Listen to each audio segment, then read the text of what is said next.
let's talk a little bit about elasticity. All right. So we'll talk about stress. There's three main different types of stress. It really depends on which way your force points versus which way things get deformed, meaning which way things get smushed or stretched or whatever. Okay. So here's our three main types of stress. We have tensile stress. Okay.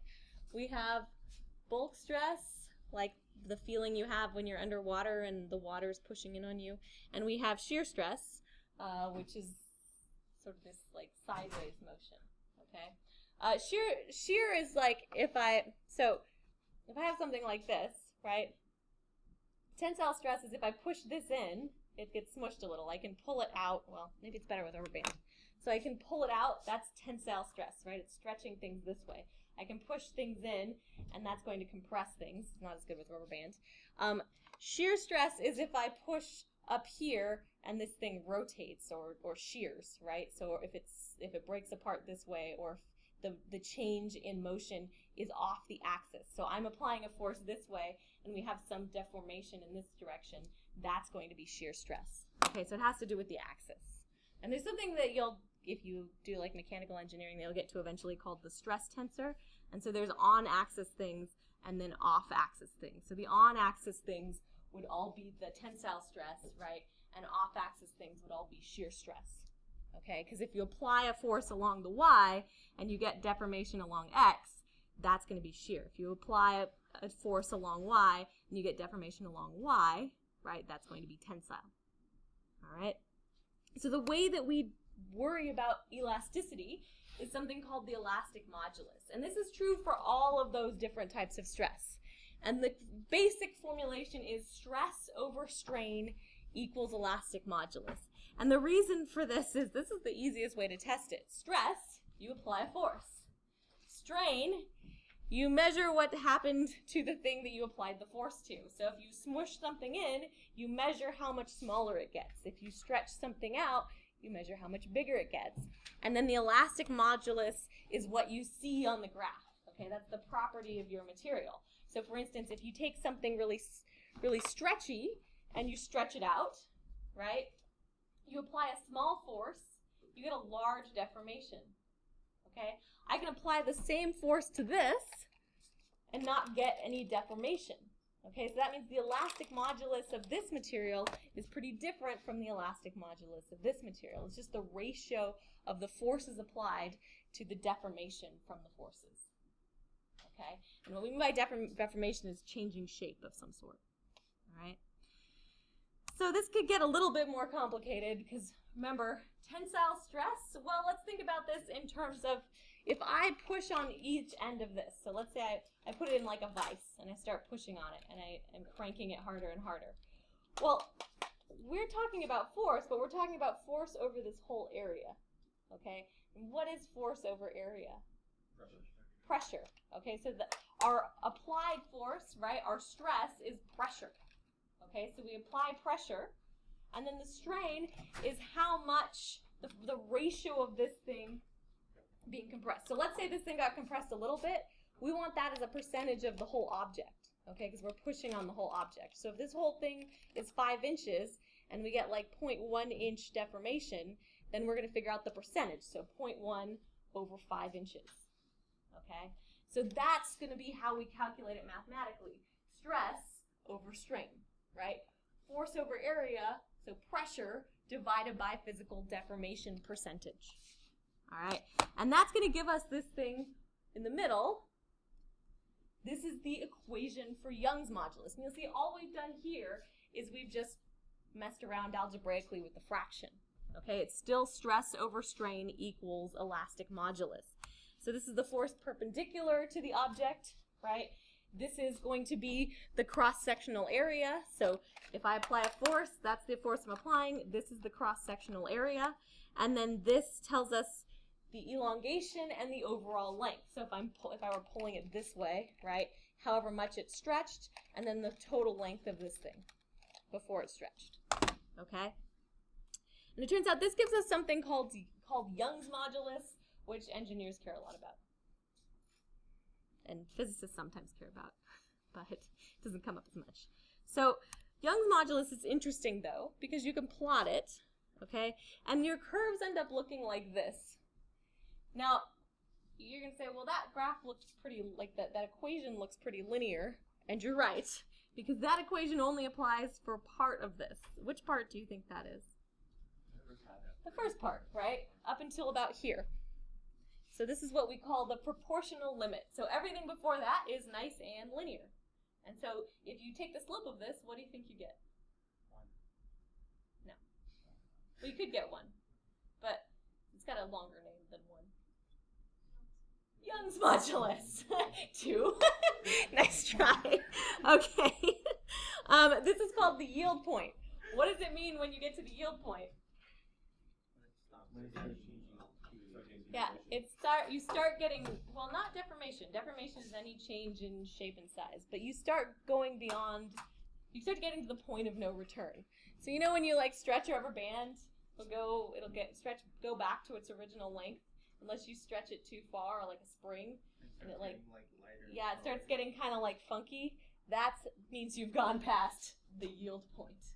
Okay, and if you stretch it even farther, you can get to the ultimate tensile strength. So that's where this thing is the strongest before it starts to really, really break. Okay? And then this is what we call the fracture point. So I don't really want to do this, but if you pulled this hard enough, it would hurt because it would break, and that would be the fracture point. Okay? So that's what's going on here. And we're really only talking about what's happening here in the green elastic zone. Okay? So this is the elastic zone. This is the failure zone. Okay, and this is the stuff in between, and we call this the plastic zone. So you have an elastic response here, meaning you can return to where you started. Okay, any stretching you do from here to here, you can always go back to where you were. Once you pass the yield point, your object, your material, is fundamentally changed. Okay, and this is useful if you're designing things, because if you get past the yield point, now whatever material properties you gave to your object originally are no longer valid because you've reached this region of plasticity and you've changed the chemical structure in some way of your material. And then over here, this is where shit falls apart. Okay. Yeah, that's my non-engineering take on that. Yes? For like glass, is it just like a failure zone? So all of these graphs are going to be different depending on materials. I forget what material I looked up for this. I think this is Metal, right? some sort of metal, yeah. But there's lots of different materials, and the graphs all look different. So sometimes this is really small. Like if you had like a rubber band, it'd be pretty much most of it. The plastic would be small, and then the fracture point would be pretty short. Okay, so it really depends on the material. Every material has graphs like this. Guess how we get these graphs? Yeah, people just apply force to things until they break, okay? And so, if you want to go to like engineering grad school, that could be your job for a while. You can just smash things and take measurements, and then you create these big charts that you can put in textbooks. And the way that they get those is they run that experiment over and over by applying smushing forces until things break, and then pulling things apart until they break. And they make careful measurements of what's happened to the material at each stage, okay? And these are really useful because when you put them into some sort of simulation or model, then you have a really good map of what's going to happen if you apply certain forces to your object. Okay, so I don't know if you guys have heard of like finite element modeling.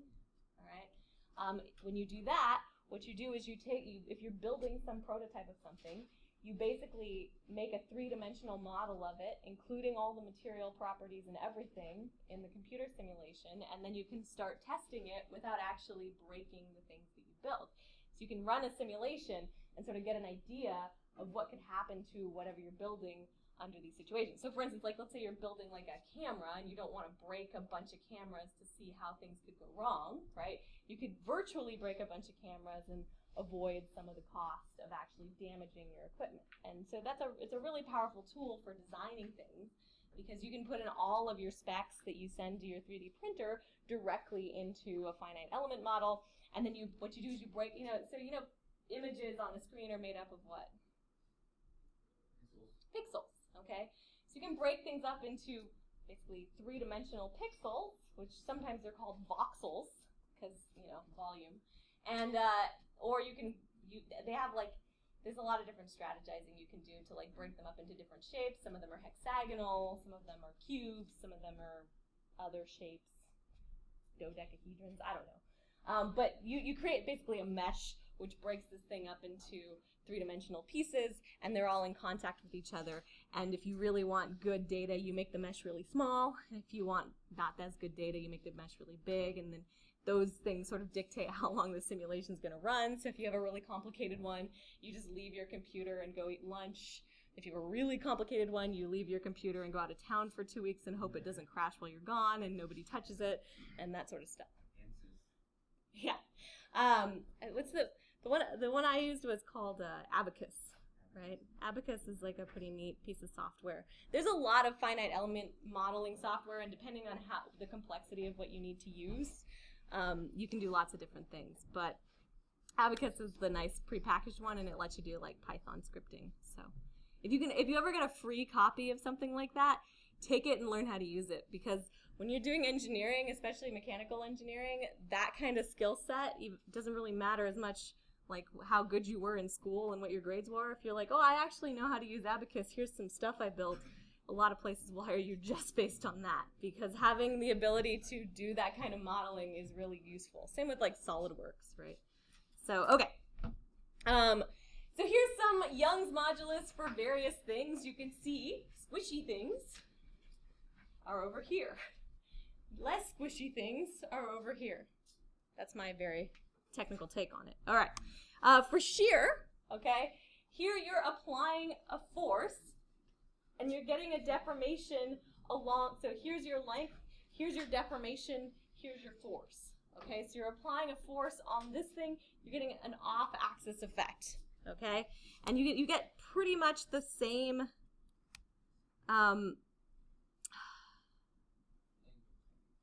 What am I trying to say here? You get pretty much the same effect, right?